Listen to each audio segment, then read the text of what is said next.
an assistant professor at the University of Vienna. He's an expert in dynamic graph algorithm and also static graph algorithm. One of the things that he has been pushing forward successfully is the use of vertex specifier in dynamic and static graph problems. So yeah, go ahead. Thanks a lot. Thanks a lot for the intro, Thatchaphol, and thanks for inviting me. It's an honor and pleasure to be here. Okay, so today I'm going to talk about some work on dynamic graph approximations, and we'll look at this object called J-trees. So a lot is going to be about telling you what are J-trees and how actually to get efficient algorithms to operate on these objects. And probably towards the end, I'll tell you a bit more about how to maintain these objects dynamically. Maybe not a lot, but I will go into detail into what are the main ideas. Okay, so this is joint work with Chen, who's at Georgia Tech, a grad student of Richard, Monika Henzinger, my previous advisor, and Thatchaphol and Saranurak. Okay, great. So I will motivate this through the Maxwell problem. And let's look at just directed graph. Let's assume we don't have weights for the sake of simplicity. Weights will show up because we are doing sparsification. But the input graph, always think of it as being unweighted, okay? From now on, even though like our result will generalize for weights, and I will discuss this more in depth. So as usual, n will be the number of vertices, m will be the number of edges. And I have these two distinguished vertices S and T that I call source and target S and T. So what is a flow? So a flow is a mapping on the edges, so a non-negative mapping on the edges. And we say it's feasible if the amount of flow that you push along each edge is at most 1, and we know such flows would be integral, actually. So if you had a capacity, instead of 1, you would have C over here, or U over E over here. And the another condition is that you have flow preservation, in a sense that for every internal vertex, so for every vertex that is not a red vertex, the amount of flow that you send, so the code goes into this vertex is equals the amount of flow that goes out. Okay, so this is the preservation constraint, this is capacity constraint. And what is the value of the flow? This is the net flow out of S. Okay, so you just look at what is the amount of flow you're sending out of S. Here, net doesn't really make sense because I don't have edges in this direction, right? But, okay, so this is just some simplification without loss of generality. And what is the goal? You want to find a feasible ST flow of maximum value. Okay, so this is a textbook problem, and it has been studied for years. So I will do a short survey here. I'm going to just focus on directed unweighted graphs. And I will not talk about capacities here. That's why probably this is a bit sparser. And sorry if you don't see your name over here, and you've done some progress on that. So this classical algorithm of Ford Fulkerson in the 50s, if you have unweighted graphs, then we know it runs in M time, okay? Because we know the Maxwell value is at most n. Just look at the amount of flow leaving the source, right? It's bounded by that. Okay? And then there was these classical results by Karzanov and even Antarjan. This gets them m to the 3 over 2. And then Madri was actually the first to use electrical flow, so bring this down to 10 over 7. There were some subsequent improvements. This is by Katuria, Leo, and Sitford. And then recently, there is this breakthrough Maxwell algorithm. These are all directed graphs, by the way, by Chen, King, Liu, Probst, Gutenberg, Peng, and Sachdeva. And they achieve an almost linear time algorithm for computing max flows in directed graphs. Okay, so there has also been some interest from the approximation point of view. So the first result, now these are sort of subsumed, except this one, by the exact algorithms. So in approximation here, I mean high accuracy. It's not entirely high accuracy what people call optimization, but this is something like 1 plus epsilon, and you're allowed to have epsilon, poly epsilon dependency in the running time. Okay, it's not like log 1 over epsilon. So this is m to the 4 of the 3 by Cristiano, Kellner, Maudry, Spearman, and Peng. And then this was improved later by Sherman and Kellner, Lee, Orekia, and Sitford, and then Richard Peng shaped this factor over here, the subpolynomial factor. And there are many other well-studied variations of this problem. You have capacities. In planar graphs, we have seen also a lot of work on flows or variants of max flow, and also in distributed and parallel computational model. And so the question I'll try to sort of address in this talk is the following. So what about the dynamic complexity of max flow? Okay, so what do we know about max flow in the dynamic setting? Okay, so let me, now you've seen this slide probably many times, so let me just define for those who haven't seen it. I'll spend some time here, so like you'll have some fun. So what is this dynamic algorithm? So essentially, you have this graph on the left-hand side. The edges are getting deleted, okay, or inserted. So in this case, you have a deletion. So you can think of a dynamic algorithm as a box that does some work for you when you say, okay, something got deleted or inserted in my graph. And at any point, you can also, for example, you have an insertion, and then also you take this update and you pass it to the dynamic algorithm, this magic box, and then at some point, you can ask, okay, what is the max flow value in this current graph, okay? The one that has processed all the updates, and you should answer something, okay? You should give an answer to this query. And what is the goal? The goal is to maintain this optimal value, either exactly or approximately, depending on what you allow. And two quantities that you really care about are the following: the update time, which is the time to handle these edge insertions and deletions. So I'm assuming that the vertices remain intact. And the query time is the time to handle queries. Okay, so let me tell you what is known about the problem. So I would say, I will start by saying that in contrast to many other problems, like you saw Zoe's talk on matching, and also if you've seen a talk on dynamic shortest path, so there's a multitude of papers and a lot of progress on these questions. Unfortunately, in the max flow regime, I would say it's very limited, and we don't understand the problem at all, in my opinion, at least in the fully dynamic setting. Okay, so what is known for exact? So there was this momentum of proving conditional lower bounds, and Dalgaard had, I think, the best result in terms of like sparsity regimes in these lower bounds, and then showed that if you want to maintain the six exactly, there is no hope. You cannot get truly sublinear update times, okay? Now, one thing you can do, and which is sort of immediate from the literature, is you can compute a cut sparsifier. So this you should think of this as edge cut sparsifier, like Benzer-Karger type edge cut sparsifier, right? You can compute a cut sparsifier and maintain this dynamically with polylog overhead.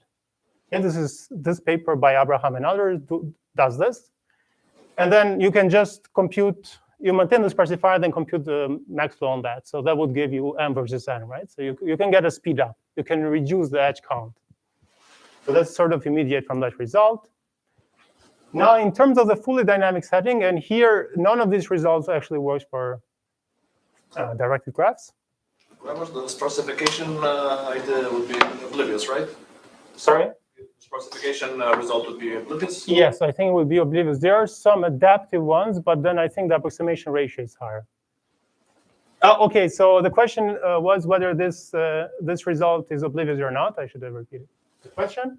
And yes, so I think this is against oblivious adversaries. If you want against adaptive, I think the approximation is higher, as far as I know. I mean, Aaron knows he's in one, or Jan knows too. Yeah. Also Thatchaphol. Also Thatchaphol. Yeah, like many people can confirm or deny this. Yeah. Okay, so what is known in the fully dynamic setting? So there are, so far as I'm speaking, I don't know what's happening, so people might have results, but as I'm speaking, there are these two results that are known and kind of similar in spirit. So the first one is actually what's doing is maintaining some sort of a single tree cut sparsifier or flow sparsifier, but achieves very good running time, but very bad approximation. And today, I'm going to tell you something about this result, which is our result, where we do nearly logarithmic approximation, okay, and to the 2/3 update time. So we get something like truly sublinear. This is for fully dynamic, so both edge insertion and deletion. So recently there is also work on just looking at partially dynamic and incremental or decremental. It doesn't seem to be easy. And so I had this work with Monika, where we show that for exact, you can get something on undirected graphs. And for approximate, which is non-trivial, for example, if your graph is dense, and also you can get square root of m sort of if you allow for small approximation, but this is incremental, insertions only. And there is also work by Van de Brand, Leo, and Sitford, Aaron. So here they actually managed to bring this m to n, still directed graphs, but the caveat is that this works for capacitated graphs. And for max flow, it seems to make a big difference, at least in the incremental setting. Capacitated versus uncapacitated. In the static setting, I would say not so clear, but in the dynamic setting, it does make a big difference. So also, if you look at both papers and the techniques, this one is just doing something very easy. This one is employing interpolate methods. So, okay, so there's this gap in terms of complexity. Okay, so today I'm going to try to tell you something about this result. And the idea is to just maintain, as the title promised, maintain some graph approximation dynamic. Okay, are there any questions about this result? So we'll stop here for a bit.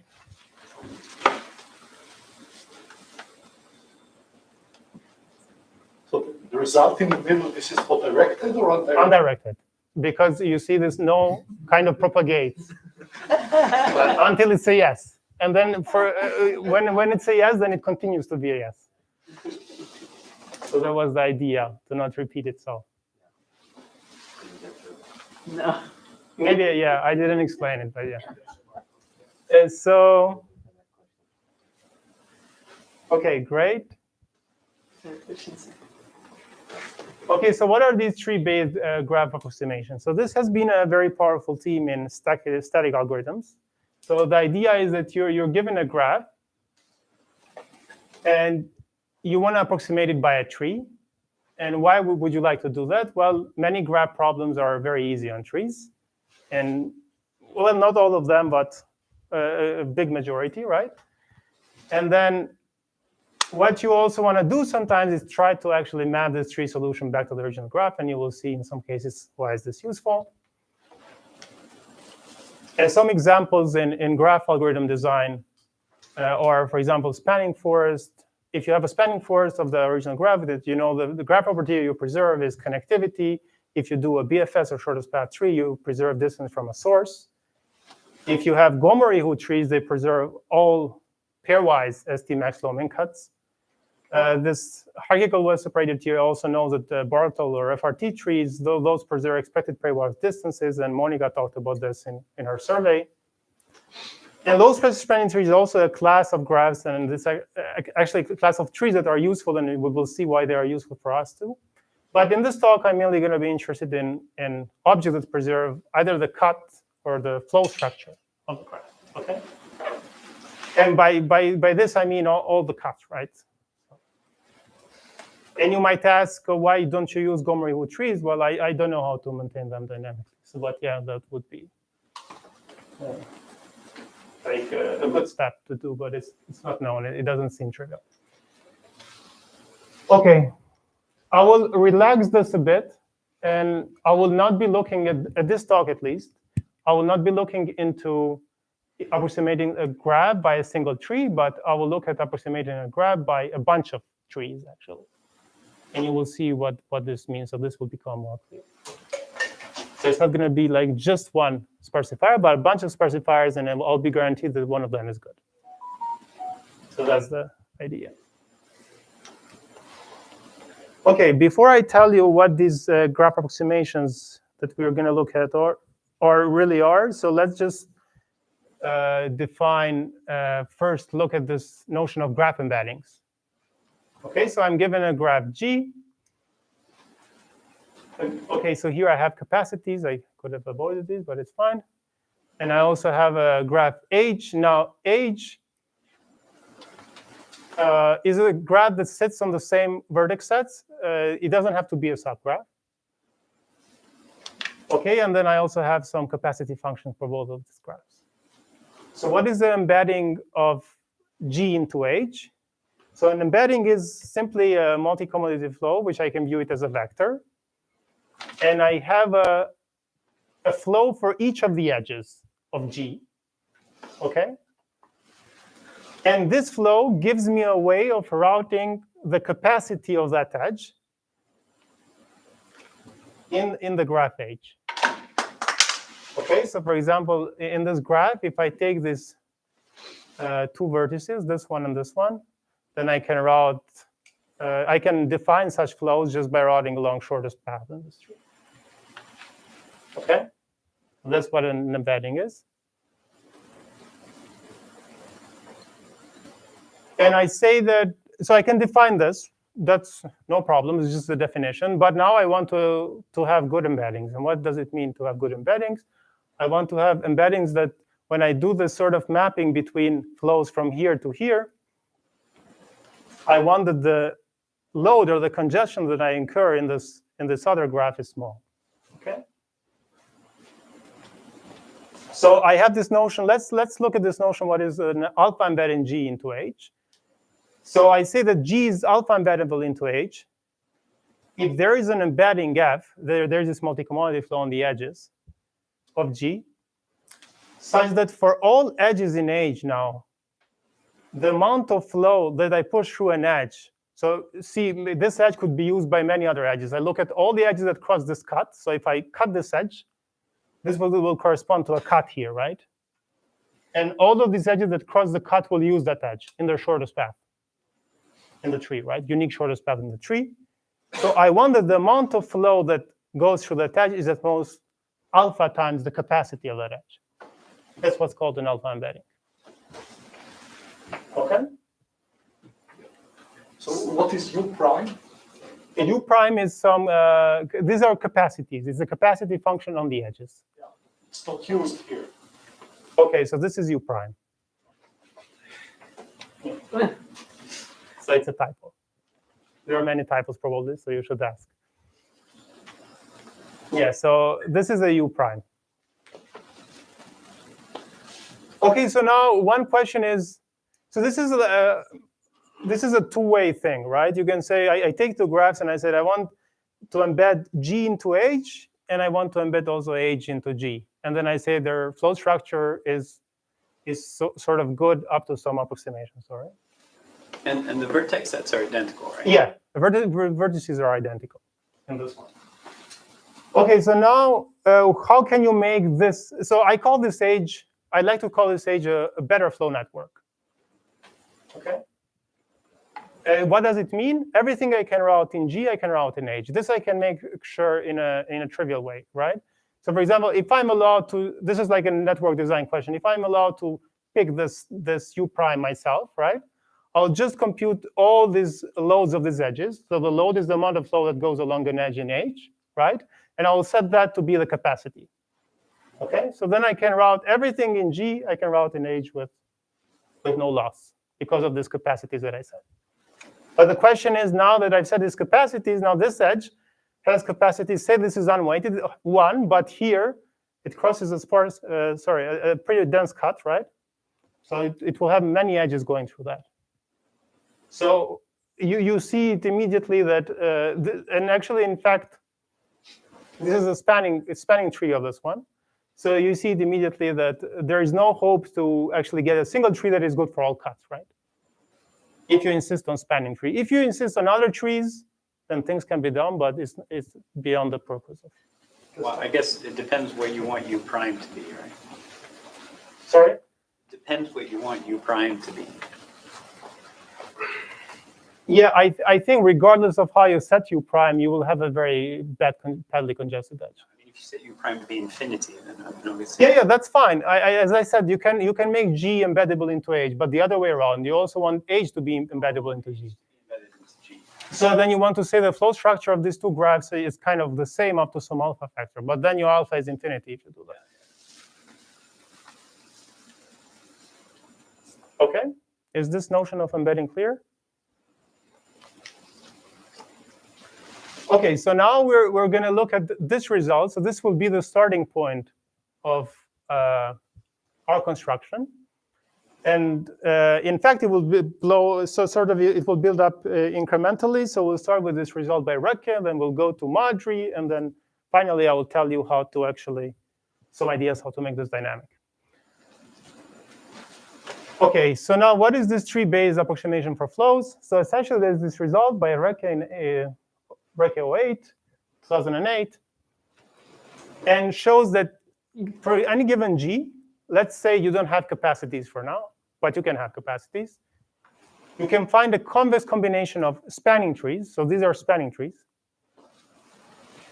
such that every G is one embeddable into each GI. This is trivial to set, right? Because I said you compute the loads of all of these trees, right? And then, okay, this GI is a TI, sorry, right, typo. So this G is one embeddable into each TI. And then there is also an embedding of EGI into G or TI into G, such that for all edges, now you see the convex combination of these embeddings is good for every edge. Yes? Is until the log-n hiding the log-n factors? Yes. A single one, actually. A single one. A single log-n factor. Okay, so this O tilde log-n is hiding that. So you can actually get a tight log-n here, but then you cannot use spanning trees. You have to use something else. Okay. So that's the idea. So all of these trees are really not good flow specifiers in a sense, but combined they are good, and combined using this convex multipliers. Okay. Sorry, what does that mean in terms of solving on the trees? So like you solve on the trees and then you average and you round. Yes, yes, yes. I will actually now have a cut interpretation of this. Okay, so this is I would say a core result. Sort of shows some duality between distance and cuts in networks, and you will see why as I will explain some of these constructions.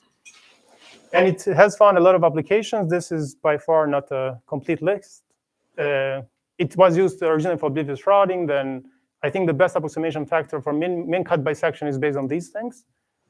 And you don't know how to improve below that.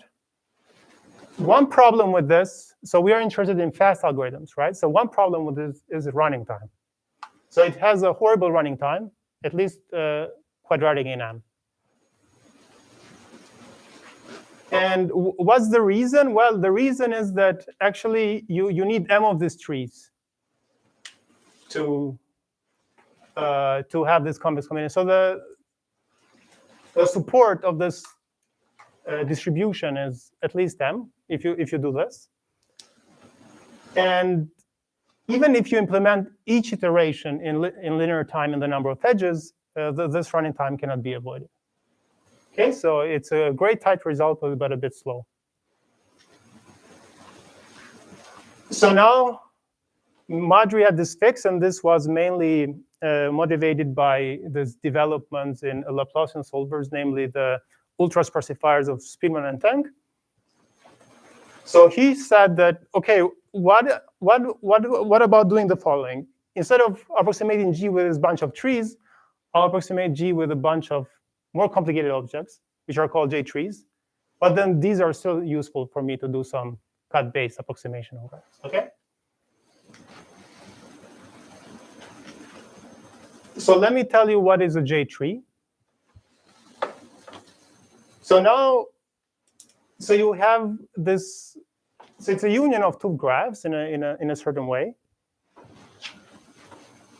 So you have a forest, which you call F, and that's called the envelope. So these are all of these edges that you see, sorry, all of these trees that you see over here are trees that belong to this forest F. And then you also have an arbitrary graph C, which is called the core of the J tree. And you want that the number of vertices in the core is at most j. Okay, this number of arbitrary vertices. And then you also want that for each connected component in the forest, for each of these three, they have exactly one vertex in the core. And observe that if you have a one tree, this is just a tree, right? Also a two tree, right? Is a tree. A two tree is a tree. Yeah, yes, because then you can have many parallel edges and stuff. Yes, that's true. Okay, so now you may ask why is this desirable in terms of like approximating graphs by these objects? Well, think for example, you can think of many things, but you can one example is, I don't know, max flow, right? So if you say want to solve max flow in this graph, so what, and you are interested in finding the max flow between this vertex, say, and this vertex over here. So the max flow is trivial until you hit the core, right? Because you just need to follow the unique path until you hit the core, right? Vertex, and the same here.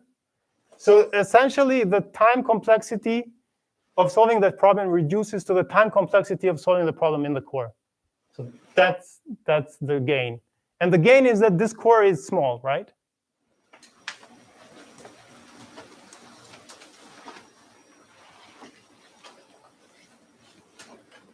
Okay, so now Madri proved the following. He said for any graph G, you can find a convex combination over these J trees such that, okay, now I'm doing here a cut because we're going to work only with cuts. I'm doing a cut interpretation of what you saw before. I know that in each of these trees, the cuts are dominating in each of these J trees. And then in expectation, my cuts are preserved up to this vector. Okay. And this convex combination now, the support of this distribution now is going to be only m over j. So that's where the m squared over j comes from. Okay. So I have, in each iteration, I'll spend near linear in the number of edges. I have m over j, j trees, and that's how I get m squared over j. And just to connect a bit to the talk of Thatchaphol, you can actually interpret this result as J trees being vertex sparsifiers individually. So again, we are not doing sparsification on a single graph, but a bunch of graphs, which is a bit different. But the idea is that if you view these vertices in the core to be the terminal, so the cuts you are interested in, then it's very easy to just solve the problem on the core, and then you can actually lift it back to a cut in G by just attaching the forests. Okay, because so it's never the case that you will cut some forest here, right? Even from a flow perspective, so if you're interested in sending flow between core vertices, you will never use this forest, right? So in the initial problem, just contract the core and route on the tree, and then you run an arbitrary. Yeah. So or like you do, so what's called this routing to a core vertex and routing to another core vertex, and then you solve the problem on the core.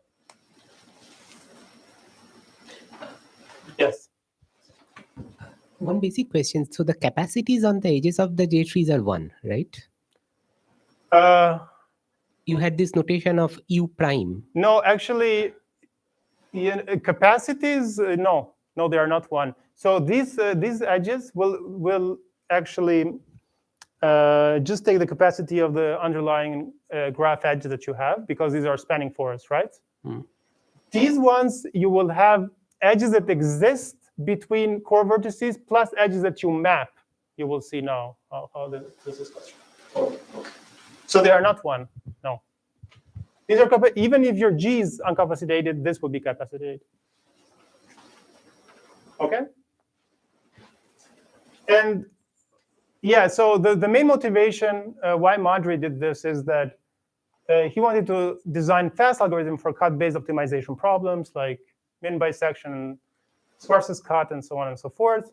Now, some of these results have been improved by other techniques, but the important point is that it's also served as one of the key blocks for actually speeding up max flow in this work of Sherman and Kennerly or Recchi and Sitford. and Peng as well. Just to understand though, like, Yes. I mean, m squared over j doesn't sound much faster than m squared unless j is pretty big, right? So, okay, yeah, I'll get to that. So m squared over j is capped at square root of m, right? So if you set j to be square root of m, you will get m to the 3 over 2. But the good thing is that what Madhuri shows is that you can recurse on this.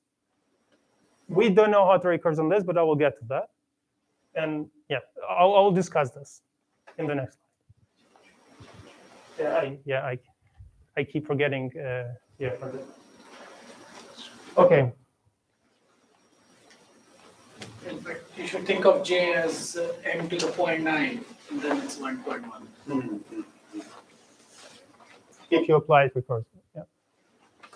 Okay, so what is one thing? One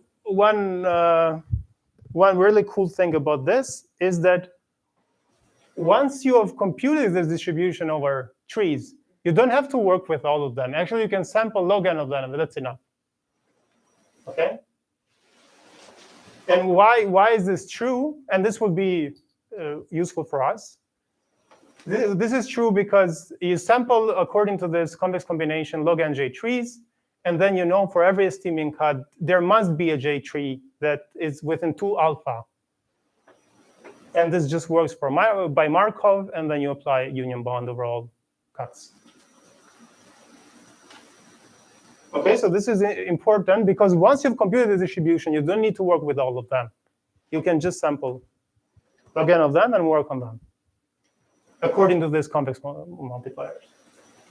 And again, just going back to Daniel's question on recursion. So Madhuri showed that you can actually recurse on the cores now.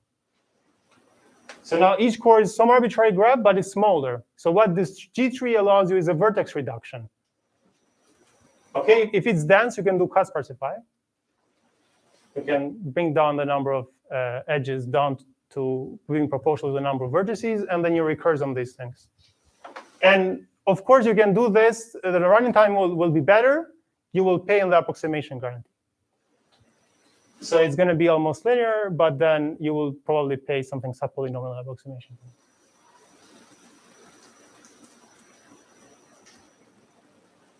Okay, so let me tell you what we show, finally. We show the following. So if you remember Thatchaphol's talk that he gave at the boot camp, he was saying that one of these core techniques, vertex classification, what requires is this ability of taking a vertex that is not in the core, or taking a vertex that is not a terminal and making it a terminal. So taking a non-terminal vertex or a non-core vertex and making it, like putting it into the core, okay? And why is that? Because all of the other operations like update, query, all of these reduce to this single operation. If I update an edge, I'll make the endpoints of a vertex terminals, and then this edge actually will appear in the core, and I can actually just go to the core and update it accordingly, delete or insert or change the weight or whatever. The same with queries, okay? And you will see that soon. So what we prove is the following. So if you give me a graph, and now if you give me a single J tree, because I told you, if you sample log n of them, you're happy, I'm happy, I will preserve all my cuts. So my goal is to actually show you how to do it in a single J tree, then you'll just repeat the argument for log n of them, okay? So if you give me a single J tree, that is good approximation to G.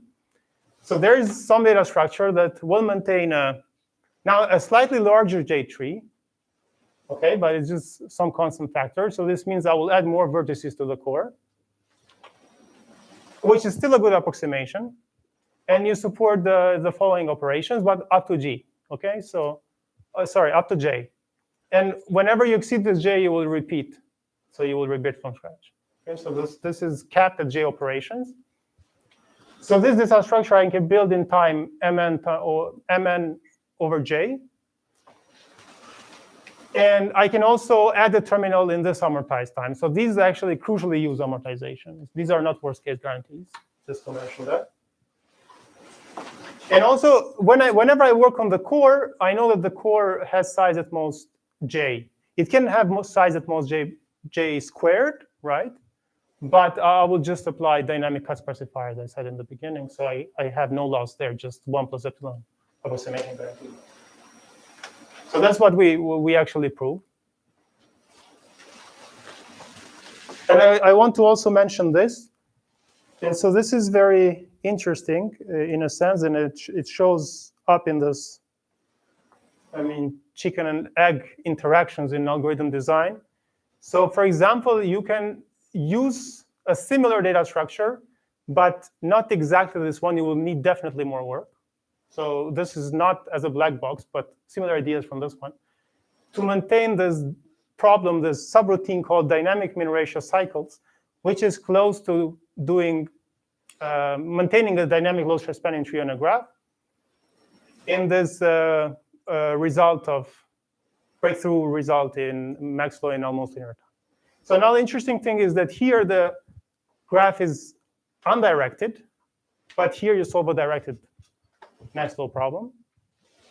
And also, so it is funny also in a sense that we use this to actually do dynamic max flow, and this is used to solve static max flow, right? So yeah. So is there a distribution on H implicitly here? Because like the approximation needs many trees, right? So when you say H approximates G. You just pick some random age, yes. Well, I'm maintaining the random age. But so what does that guarantee mean over time?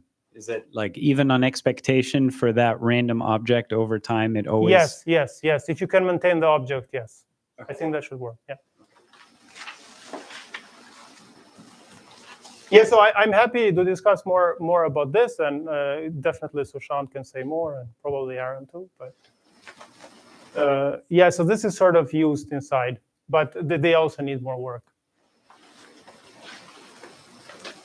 Okay, so how to actually use this result to do dynamic max flow? So once you have this result about that terminal, this is just, it becomes trivial. Okay, so the idea is in processing, you do the following. You compute a J tree-based approximation for cuts of G. And this could have many trees, as we discussed. Now you just sample log n of them, so you don't need to work with all of them.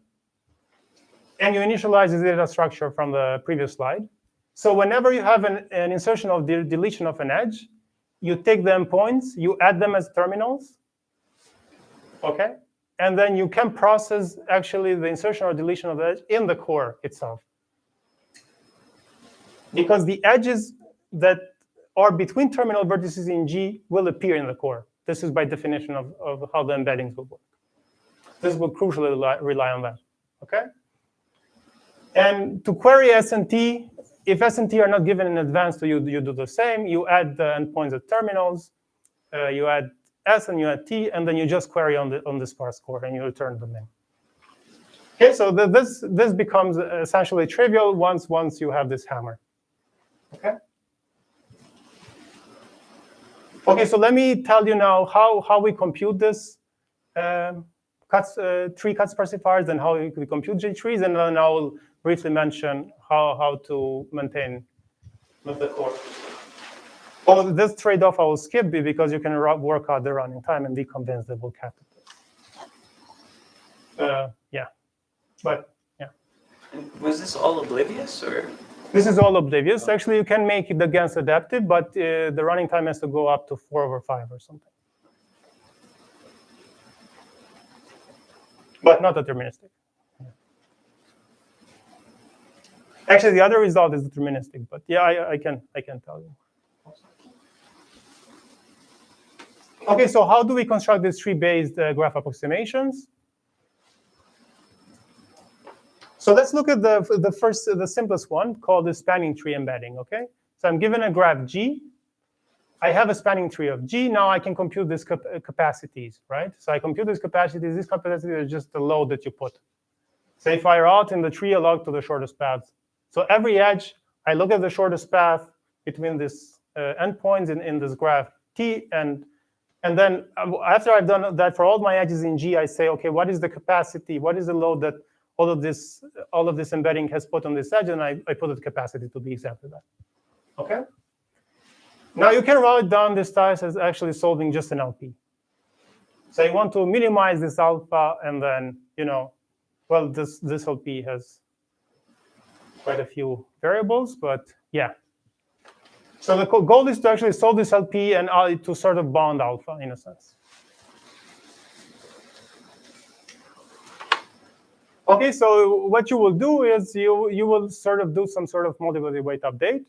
So you don't want to solve, because yeah, as I said, like there are many variables here, so it's not clear. But now in multiplicity weight update, what you get, and this is actually a simplified version of that. So what it turns out to be very important is the following. So if you can solve this sort of dual or oracle problem, where we're given a graph G, I can find if you can find in near linear time a spanning tree T of G such that the load is good on average. Okay? So the total load is good on average here. And G is embeddable into T, that you have for free, just by setting these capacities. Then actually you can compute a convex combination of M trees that 2 alpha embeds this convex combination into G. Okay. Is it clear, this claim over here? So if you solve this sort of dual problem, and again it's not entirely correct. It's missing something, but what's saying that if you can give me a tree that is good on average with respect to load, I can do M iterations of MWU or multiplicity weights update to get down this guarantee into worst case guarantee amongst these M trees. That's what it's saying, right? This averaging on. Okay. And now it turns out that actually it suffices for you to find a T that has good average stretch. Why? Because you can convince yourself that average stretch and average load are actually the same up to some scaling. Okay. Still trying to parse this. Yes. The first thing. This one? Yeah. Yes. It can find a spanning tree. If I can find in near linear time spanning tree T of G such that the average load is good. Then. And if G is embeddable into T, then I can compute a convex combination of M trees such that this approximation factor just goes up by a factor. Oh, yeah, just missing. Sure. Sometimes don't put it for space. That's right. Yes. G is weighted. T is weighted. T is weighted. It has to be. G can be capacitated, uncapacitated. I don't care. But it works for capacitated too. Yeah, what I was just saying is that. Yes. Yeah, it works. And that's actually, this is not a correct statement, but this is where the hardness. So if you can do this, then with some tricks, with some I keep parallel edges and stuff, you can actually deal with weights and stuff. Yeah, that's right. Yeah. It's not a correct statement, but it conveys the ideas. Okay. That's why I said simplified here. Okay, and now we know how to find good low average spanning trees. Not necessarily a trivial problem. If this alpha is subpolynomial, then it's a bit trivial. But then, if you want to get down to this polylog, it's even not known if you have a log or not. This is an old problem with many works. But the important thing is that they exist, and then you can use them sort of as a black box to solve this oracle question. Okay.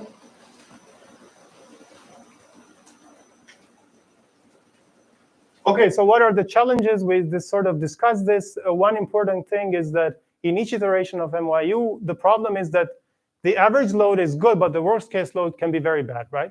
It can be M, because I can have a cut that is very dense.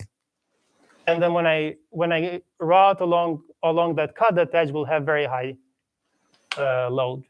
So I need M iterations to actually bring down the thing to low. Okay? So with spanning trees, it seems like sort of. Now let me just cover this, and then how much time do I have? Like 2 minutes? Okay. Okay, so let me just cover this. What we do instead. So instead, what actually Madri did is this idea of embedding into a spanning subgraph of G instead. Okay, so the intuition is very, very clear. The intuition is that because average load is small, as I showed, there can't be many edges with high load. Okay? So if I insist that the worst case load to be m over j, there can be more than j something, right? Just by average. Or square root of m, if it's easier to think about that. So you take these edges, so you somewhat can identify actually these edges that have very high load. You take all of them, and how do you actually make a load? So let's say these are these blue edges. So how do you make sure that this edge over here has small load, or you want to bring it down back to 1? How do you make sure? So all of the edges that use this edge can be put back in the graph, in the specifier. Okay, that's what's happening here. Okay, all of the edges I'm just putting back. And the same for here, right? And then actually, you know, this will induce some. So these F edges are the critical edges. If you delete them from the tree, you will have connected components, right? You look all the cuts induced by these connected components, and all the edges that cross these cuts will just be added back. Okay. So that's the intuition. Now, again, I will not get into this because it's trivial in a sense. It's saying, okay, instead of t, I will ask the question for h. I will say, okay, can I get a good convex combination over spanning subgraphs that is good? Okay. And now what Madhuri showed is that for this problem, you can get it. And the one important caveat here is that this f, the number of edges with very high load, is bounded by j, not the number of edges that I put back. Okay, just the number of edges at the very high load. Okay. Now we'll have that the total load is still good in this graph H. G is embeddable, but this third property not tells me something more. It says that the worst case load on every edge is m over j now. It's not m anymore. So by putting back these edges, I managed to reduce the worst case load. But this worst case load also bounds the number of iterations in the multiple weights update. Okay? And then you can say, okay, then I can find a convex combination of these graphs. And then if you combine these two running times, you will get m squared over j. The same guarantee, right? Okay, now you might ask, well, why is this graph useful? It's far from a J tree right now. Okay, so what you did, you identified some high load edges, you put back all the edges that are on the cut. Not useful at all, right? You're just putting some edges at random, no idea. Okay? So how to turn this into a J tree? So after the decomposition is computed, now individually you will turn this into a J tree in 2 rounds.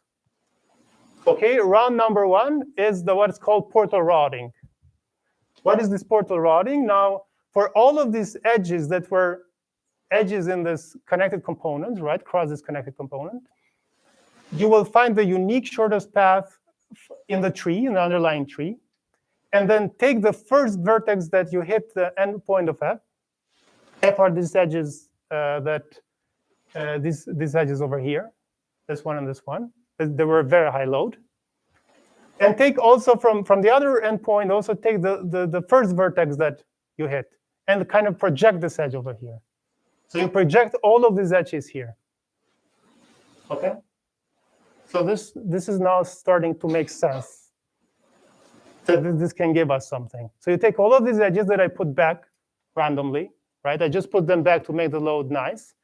Now I'm doing this projection step. So I go from the shortest path from this guy, say, to this guy, and I have an edge connecting these two. So now what is the first vertex that I touch that it's an endpoint of a high load edge? Is this one, right? This one over here. So I stop there. I also stop there, and now I can route along this one.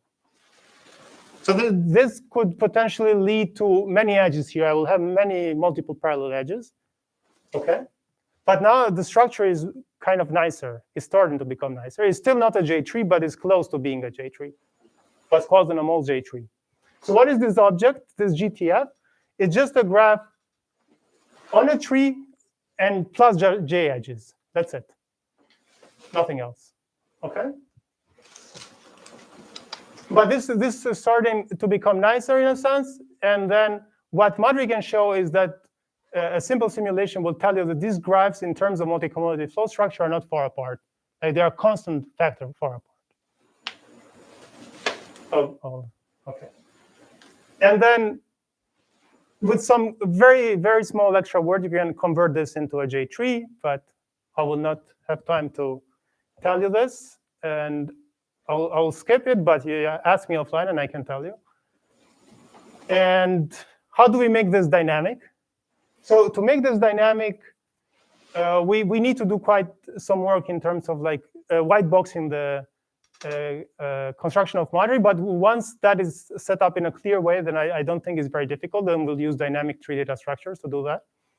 So one thing is that this operation of making something a terminal, I could be in a very long path, and I want to become a terminal. That's bad, right?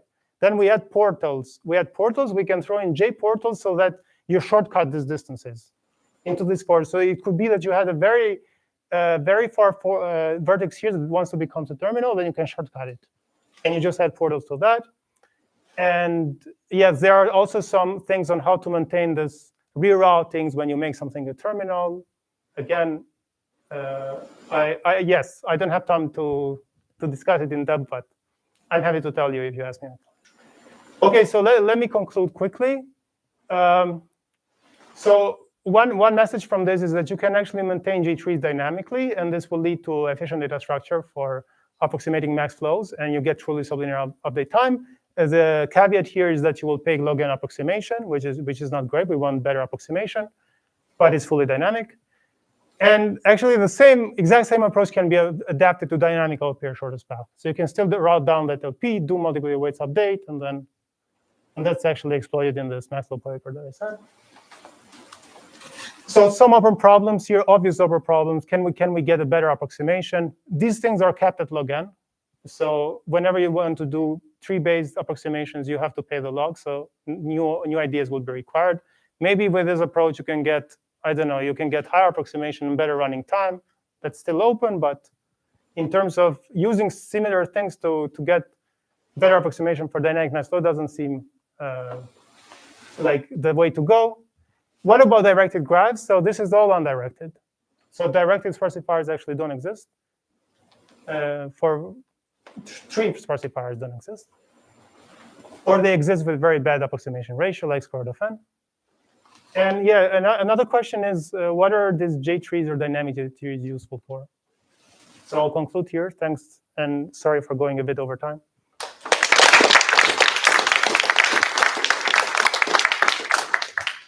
Okay, one quick question for Gramoz. All right, then otherwise, let's thank Gramoz again.